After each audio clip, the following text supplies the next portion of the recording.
অনেক বছর আগের কথা। একটা লোক তার সুন্দরী বউয়ের সাথে হাসি খুশি বসবাস করত। অনেক জলদি তাদের ঘরে একজন ছোট্ট নতুন মেহমান আসবে। তাদের ঘরের সামনে একটা বাড়ি ছিল।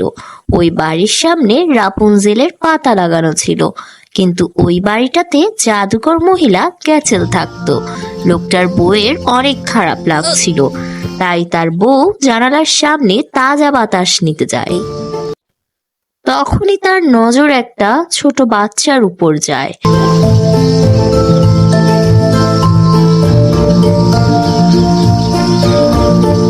সে তার স্বামীকেও জানালায় এসে দেখতে বলে।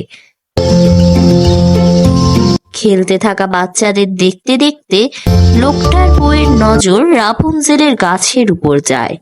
সে তখন তার স্বামীকে বলে, ওই রাপুনজেলের পাতাগুলো অনেক সতেজ লাগছে, যদি আমি সেগুলো খেতে পারতাম। যখনই তার স্বামী তার বউয়ের ইচ্ছা শুনে সে খুবই চিন্তায় পড়ে যায়। সে তখন তাকে বলে, তুমি বোঝার চেষ্টা করো, সেই বাড়িটা জাদুকর গেছেলে, সেখানে যাওয়া মুশকিল।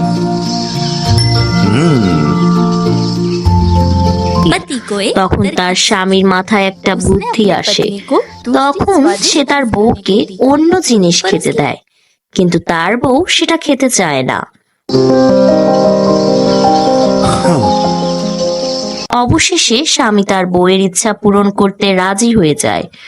স্বামী জাদুকরের কাছে যায় আর তার কাছে রাপুনজেলের পাতার জন্য অনুরোধ করতে শুরু করে, কিন্তু জাদুকর তার কোনো কথাই শুনে না। তাকে সেখান থেকে বের হয়ে যাওয়ার জন্য বলে।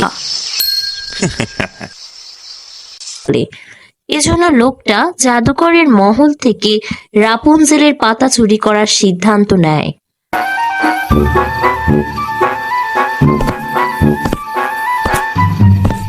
মধ্যরাতে সেই লোকটা কিছু রাপুনজেলের পাতা চুরি করে।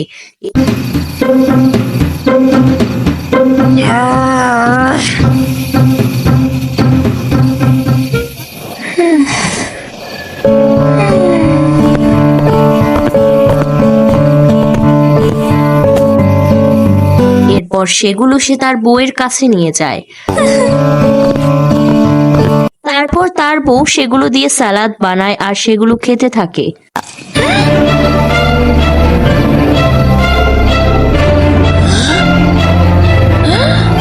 তখন গেচেল সেখানে আসে আর তাদের বলে, তোমাদেরকে রাপুনজেলের পাতার বদলে নিজেদের বাচ্চাকে দিতে হবে।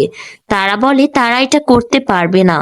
তখন গেচেল বলতে থাকে, তোমরা যদি তোমাদের বাচ্চা না দাও তাহলে এর পরিণাম ভালো হবে না।